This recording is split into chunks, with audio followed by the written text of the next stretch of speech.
Season 3 of The Traitors is officially 75% done. After episode 8 aired, only 3 remain before the finale and the big reunion. So we're breaking down all the castmates, all the challenges, and all the eliminations, spooky style in the dark.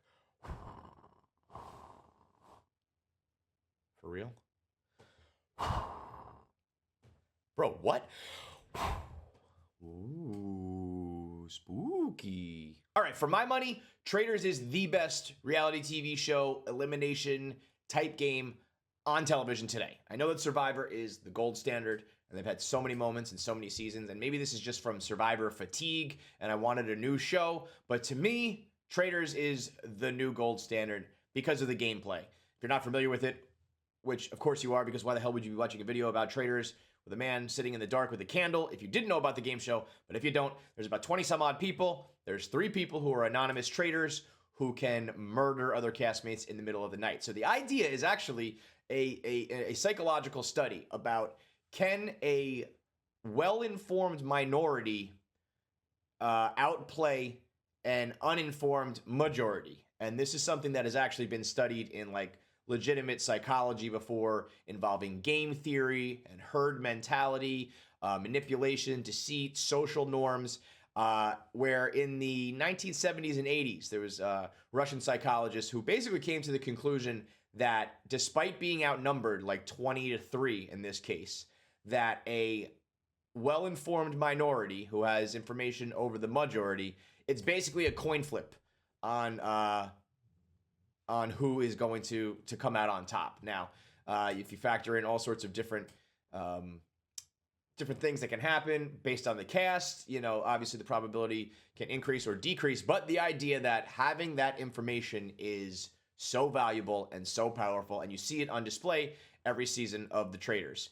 It's an absolute shit show for the faithfuls for the first entire half, really, of each season. They are just blindly voting, stabbing, backstabbing, concocting ideas, and have no fucking clue what's going on. Now, season 3 is absolutely fucking awesome. Let's go through each of the characters here, and let's go through their eliminations. Now, the first couple are always just literally, you have no shot. You have no way of knowing what's really happening, or who is a traitor, who is a faithful. In the very beginning, you're just kind of throwing shit against the wall and seeing what might stick.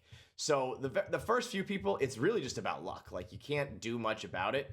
So in the very beginning, Dorinda from the Real Housewives, like that girl, Dorinda from Real Housewives and Chanel from Real Housewives of Dubai, like they had no fucking shot. They didn't know what game they were on. They didn't know what they were doing. I don't know who even had them come on this show without informing them how it works, but they were completely clueless. Wells Adams, my boy from The Bachelorette and Bachelor in Paradise, was the first guy to really go, in my mind, aside from those 2 housewives. Wells made one fateful mistake, one fateful error, and that was when he said that he thought voting out a housewife was a bad move. That's all he said, which is a completely logical thing to say. I actually agree with him in the moment that it was bad, but you can look at all these moves from both angles. And so everybody immediately said, whoa, why would he say that? Only a traitor would try to tell us that that was a bad move in order to, like, you know, make it look like they weren't a part of it, and poof, you're done. In the very beginning of The Traitors, the number one thing you got to do is just lay low, because everybody is looking for any little kernel to grab onto to at least make an argument. At that point, nobody can say for sure who's a faithful and who's a traitor, but when they step up to that round table, they just need something to say. So when everyone else is just shaking hands and saying hello, hi, I'm from The Bachelor, hi, I'm from The Survivor, oh, that everyone's just kind of pairing up and making friends, and you're the only guy who has made any sort of critical statement, you're absolutely fucked. So quick exit for my guy Wells, which is always embarrassing in these shows, but it is what it is.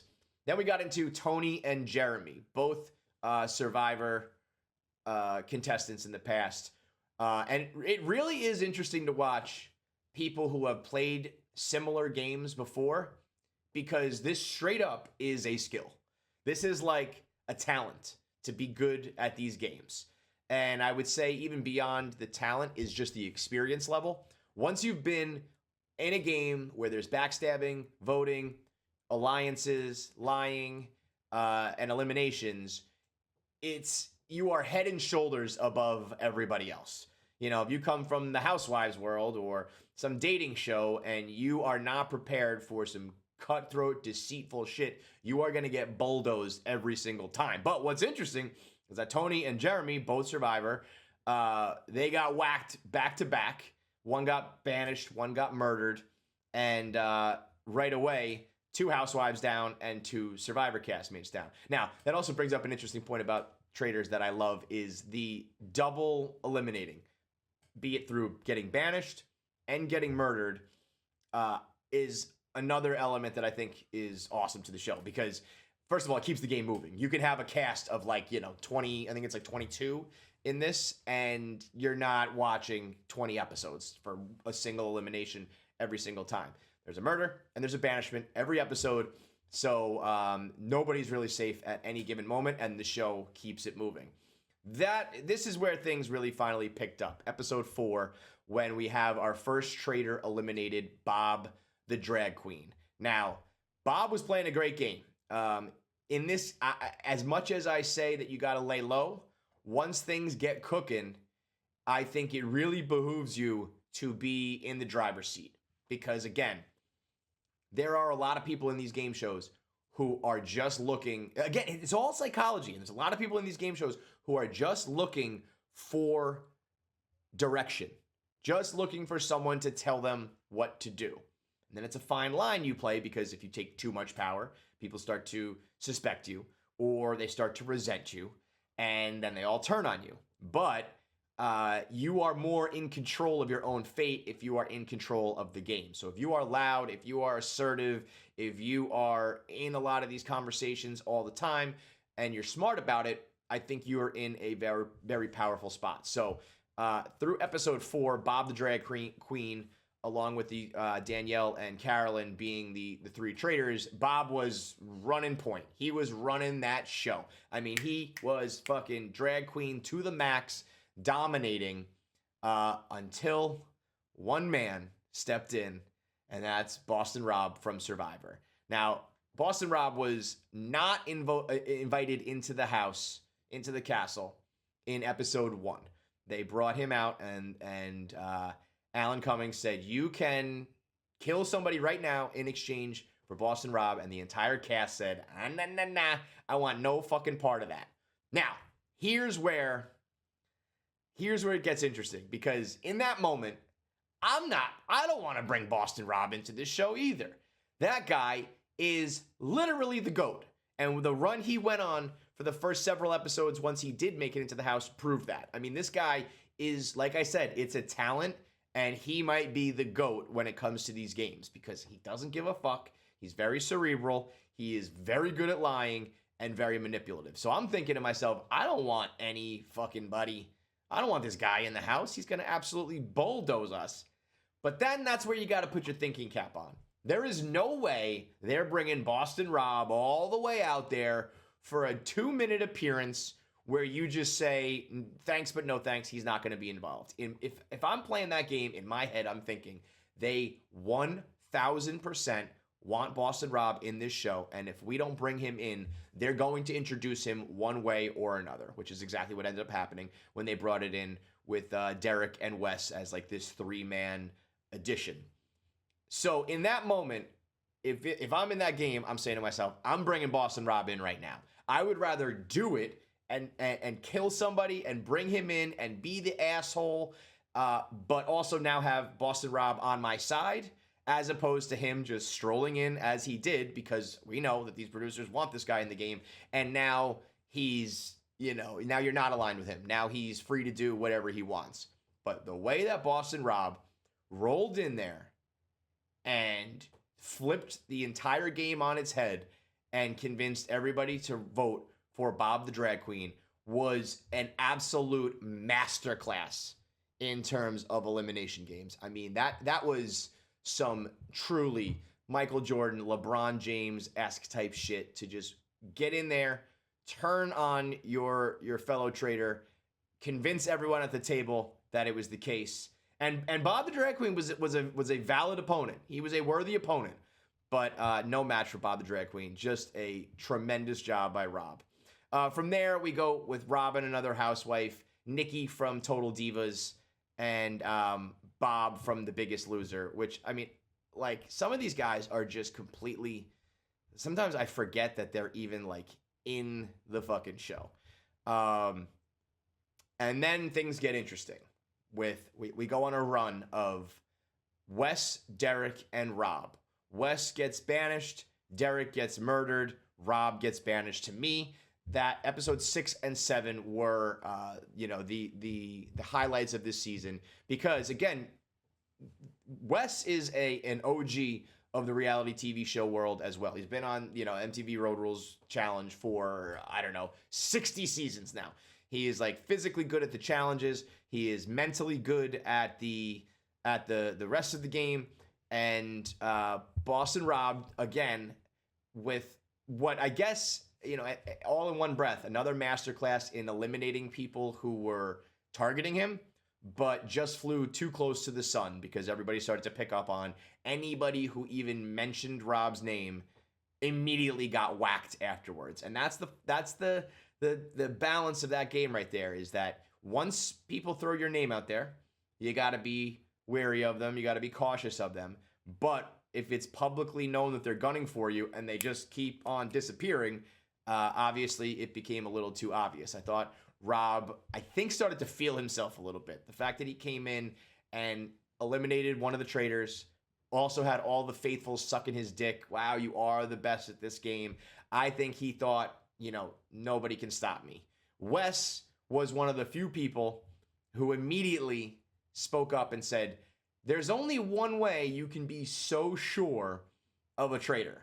How do you really 100% know that someone's a traitor?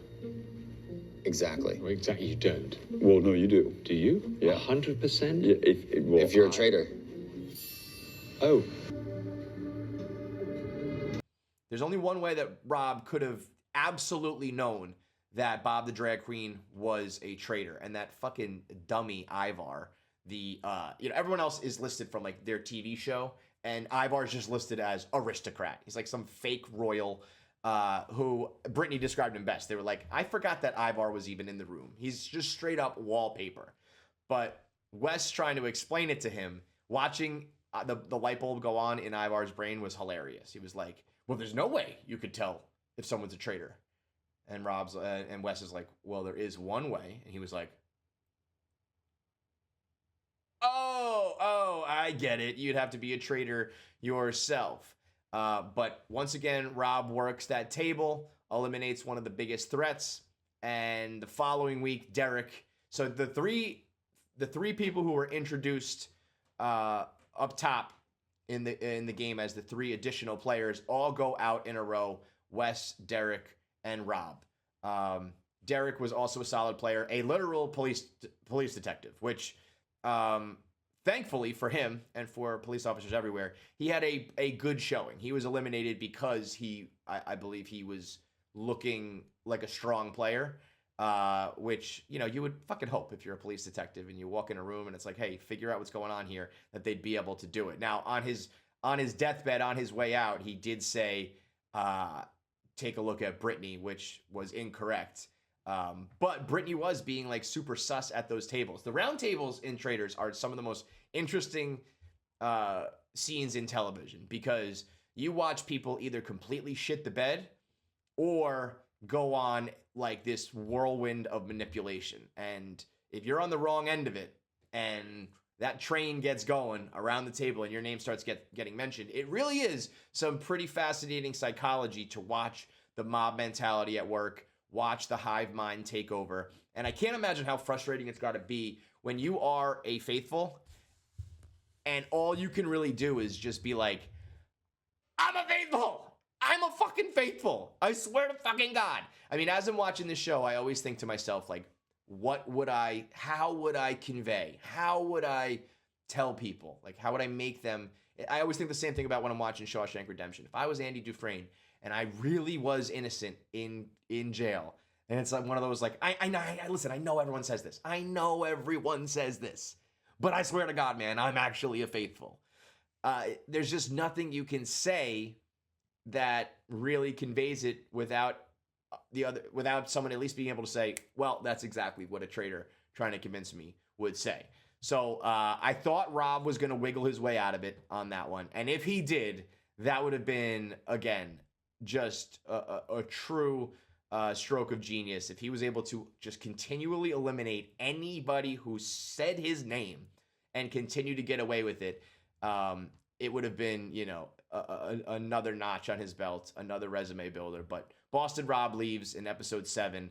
And I honestly, I wasn't sure if I was even going to be interested in the show anymore. I mean, Bob being out is like, well, what's the fucking point of even watching? However, they continue to keep me captivated. And they do it through funny humor. They do it through, great manipulation and gameplay. The challenges are interesting in the Traitors. The problem with the challenges is there's really no skin in the game other than how much money are they accumulating for the pot. Which, while it is important, it's not like, I don't even know what the pot is. I don't even care what the pot is. And I don't think they do either. Having been in a reality game show myself doing Barstool Survivor, like, yeah, I want to win the money, but I think when these people get in these worlds, you get so consumed by the gameplay that at the end of the day, it's not just about the money. You really do become competitive. You get offended. You get very passionate about it, and you just want to win. Now, the money is what enables it to be high stakes. That's why people will break friendships and backstab, because it's enough money that it's worth all that. But the actual, I believe, like motivation behind a lot of these people is really to shine bright and impress the world and come across as smart and conniving and be a winner. So the challenges are like, okay, we had $10,000 to the pot. I have no idea what the pot is. You could tell me it's 100,000. You could tell me it's $1 million. I don't even know what they end up walking away with in the end. So the challenges are a little bit more fluff in the middle.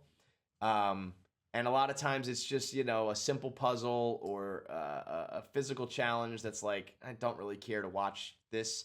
However, I must say, season 8, the dollhouse episode, where these guys had to, one of the most complicated challenges I've ever seen on any of these shows. You got one group in the dollhouse, you got one group in the castle. They have to find the doll, pull the cord. The doll will sing a nursery rhyme in reverse, and you have to figure out what the nursery rhyme is. That alone would have been a pretty good challenge. If it was just like, hey, listen to this backwards, try to figure it out. But they add like 2 more steps where the people at the dollhouse have to call the castle, recite the backwards rhyme. Those people need to sing the rhyme you just sung to them into a record player that can then play it forwards, and they have to relay back to the dollhouse what the actual nursery rhyme is. Now, when I was watching that, they had 30 minutes to get like 5. And I was like, I don't know if this is production magic, but in my head, I was like, they had like 5 minutes left and they hadn't gotten a single one. I was like, they are never going to be able to do this. Who the fuck can hear this, sing it again from memory? They have to hear it, sing it again, and then interpret a recording of it being played forwards. That is very creative, very difficult. And to watch Tom Sandoval operate this season has been an absolute pleasure. Tom Sandoval is the dumbest fucking person on the planet Earth. Just an all-time mimbo. And I know he's done the Navy SEALs reality show, and obviously he came from the Vanderpump world, and I think he was just desperate to keep going out there and doing things that would hopefully, expunge his record as being the biggest fucking scumbag on the planet. Tom Sandoval, when he cheated on his girl in the Vanderpump Rules universe, was one of the most visceral reactions I've ever seen to a reality TV show villain ever. People fucking hated that guy. I mean, hated. There's been a million people who have cheated and reality couples who have gotten together and dumped and divorced, and like that's nothing new. But people reacted to that like he was fucking ISIS, man. Like Tom Sandoval did 9/11 the way they acted. And so for him to come back in here, and up until this point, up and through the first 7 episodes, all Tom Sandoval had done was float completely idiotic theories. I mean, Brittany said it best when she was like, Tom Sandoval is just the stupidest person alive. He comes up, like, everyone else is starting to put the pieces together, and they're like, oh, you know, Rob, everybody who keeps aiming at Rob, like, absolutely just disappears out of nowhere. And did you notice how this person is acting and that person, you know, and Tom will just come in there with a completely different theory about a person that nobody is thinking, and he thinks that he's goddamn Sherlock Holmes. Every time in his confessional, he's like, I'm a fucking genius. And he could not be more off base than it's possible. That's one of my favorite parts of the show, when people are in their confessional like, I know it, man. It's so obvious. You're so stupid. How could you not, you know? And it's like, you're going to watch this back and feel like an absolute moron. That keeps happening to Dylan Efron. Zac Efron's brother has maybe the worst radar to judge people I've ever seen in my life. I mean, every time that guy picks a person, picks a traitor, comes up with a theory, it's almost like categorically the opposite of what's going on. He did admit it in season 8, in episode 8. He was like, my theories have been off, so it's time for me to switch gears, which I appreciate. That's all you can do in these situations.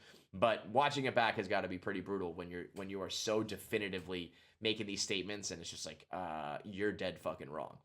But back to Tom Sandoval in the Dollhouse episode, putting on just an absolute show, saying, I don't think anybody else in this house is musically inclined. Like you and your fake fucking band that you're trying to wedge into your Vanderpump Rules life, like you're some sort of, musical savant. And, he's running back and forth. He's got his finger in his ear while he's talking on the phone. Like pretending like he's fucking Beyonce. Just looking like an absolute clown show, but I gotta hand it to him. Because at the end of the day, he banked like 50 grand for the group by nailing almost all of those nursery rhymes. So watching him take it utterly serious was very funny, very well done, and about the only time that I've ever really cared to watch a challenge. The rest of it are, decently intriguing puzzles. That's the one thing I think Traitors could do better. You already have murders and banishments, so I don't know if you can add a third way to get eliminated, but if there was some sort of skin in the game where, like, if you are coming last in a challenge, you get gone. Because to me, a lot of those challenges are like, I would like almost sit back and not even try during some of these challenges. I would just try the right amount so that I can, worry about focusing on the game. I think that is one element that they do need to figure out too. A lot of the times everyone just focuses on finding the shields in the challenges, which is like what I would be doing too. Like, I don't give a fuck about another, a 10 grand here, 10 grand there. If I can get immunity for the night for my team and me, like, I'm for sure doing that. So I don't know if there's a way that they can adjust the games or whatever. But it does get a little repetitive. They are very good at switching up just when you've gotten into like the routine of like, okay, there's a vote and a murder and a vote and a murder. And then they add, you're going to put 3 people in a coffin, or tonight we're going to do it face to face, or just little things that at least for the viewer make it a little more intriguing. Now, Ciara was the latest voted off. She fell victim to the coffin theory, which was the traitors had to pick 3 people to lay in these coffins, and one of them would be eliminated. And everybody on the Faithfuls just assumed that the traitors would be conniving enough to put one of themselves into the coffins. And again, when you're playing in this game, people just want something to hold on to. So they could all go to that table and say, there were 3 people in the coffins, 2 of them are already gone, and we know that they were not They were not traitors. So there's one left, and it's gotta be a traitor because of course they would have to put one of themselves in there as misdirection. And it wasn't true, but it's a good theory.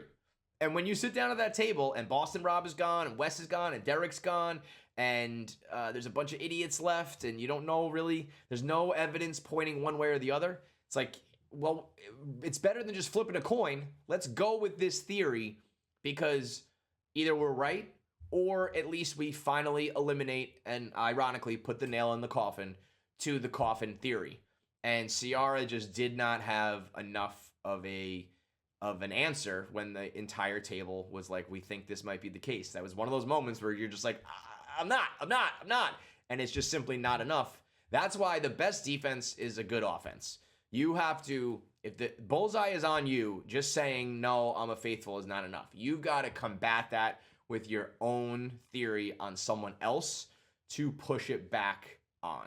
That's kind of what people did with Boston Rob. That's what Boston Rob did to a lot of people is, you know, you can always play the card of, if I'm looking very suspicious, it's because the traitors set it up that way. I actually thought that's what Rob did the best was he was too blatant with his murders and banishments, where it was like anybody who has mentioned Rob's name immediately gets murdered.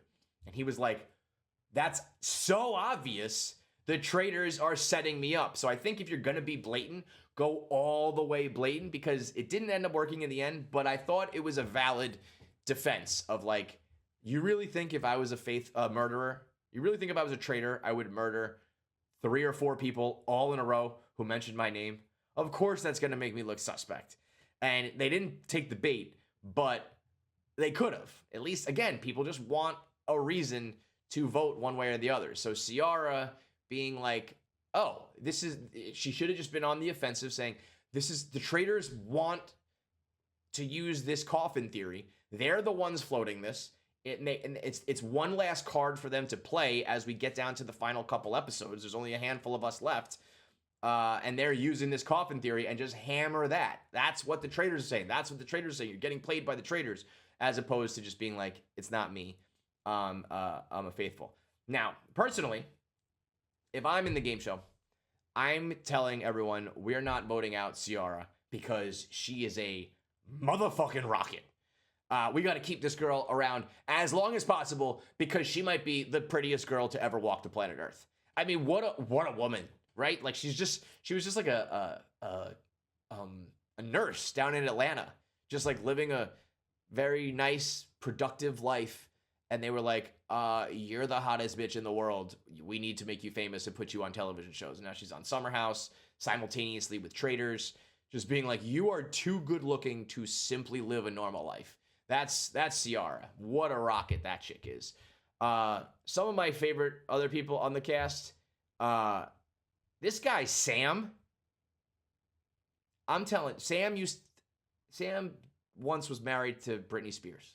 That's his claim to fame. I'm telling you, every single time they put Sam on the screen, I look around and I go, who's this guy?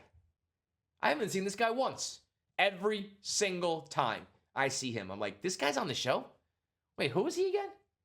I've never even seen this guy. He is camouflage, bro. He is John Cena. You can't see him.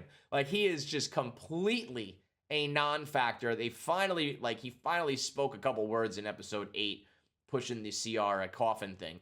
Other than that, I was like, how is this man still alive? And I guess, that there's 2 ways to play it. To either be in the driver's seat and totally in control, or just be the dumbest, fucking quietest, most insignificant, inconsequential person to ever be on a TV show. I mean, that guy Sam is, every time, I'm like, I cannot believe this guy is still here. As far as the traitors, you've got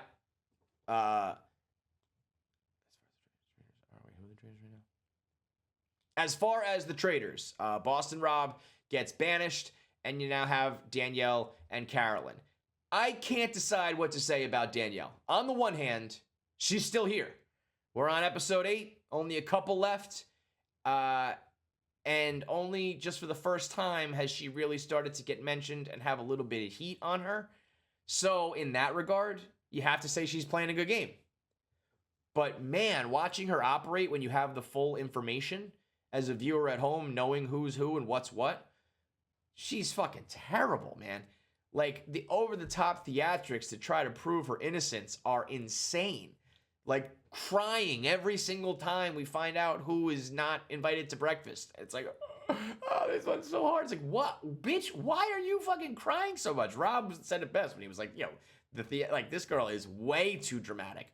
She's always crying, always over the top dramatics, trying to prove she's a faithful. And then is the most, like, least trustworthy traitor of all time. Like, they had their meeting where Carolyn, Rob, and Danielle were like, okay, like, Bob's gone. Rob, you came in and backstabbed him. We don't like that, but, like, clean slate. Rob kept saying, it's only because Bob the Drag Queen was mentioning my name. You guys have never mentioned me. Like, it will not be an issue going forward. Let's just stick together. They were all like, cool, bet, let's do it. Danielle leaves the room and immediately is like, that bitch Carolyn, get her out, like, right away. And then did it again.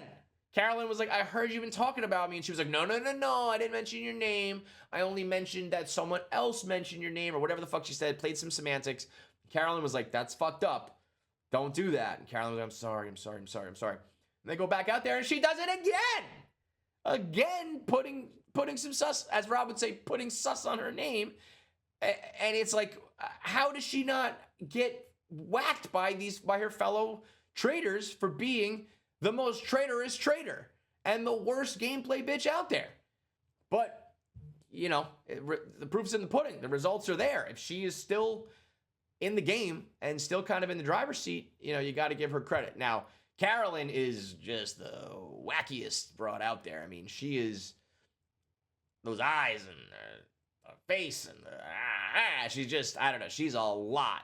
But, you know, she's kind of been, I think, for the most part, playing pretty smart for being a traitor in the driver's seat. Now, we're at the point where there's only two because Bob had been eliminated, and they offer the opportunity to bring somebody in.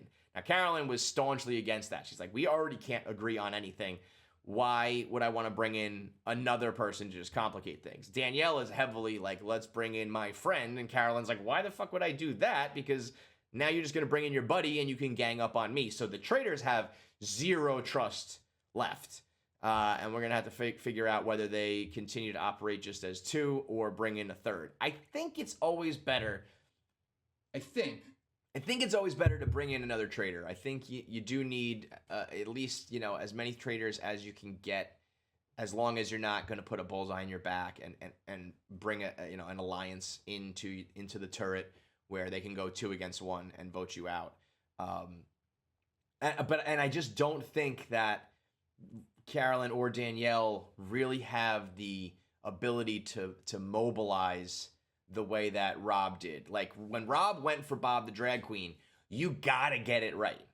If you go after a fellow traitor and it's not enough, you're fucked. And Carolyn and Danielle said as much when they eventually turned and went on Rob. When the play is there, when you know that there's going to be enough of a movement at the table, if you have 4 or 5-ish votes, and you 2 traitors can make that, you know, maybe 5 or 6 or 7, you got to get it done. Otherwise, you got to go up into the turret with that person, and they're going to be like, well, I'm going to fucking try to murder and banish you.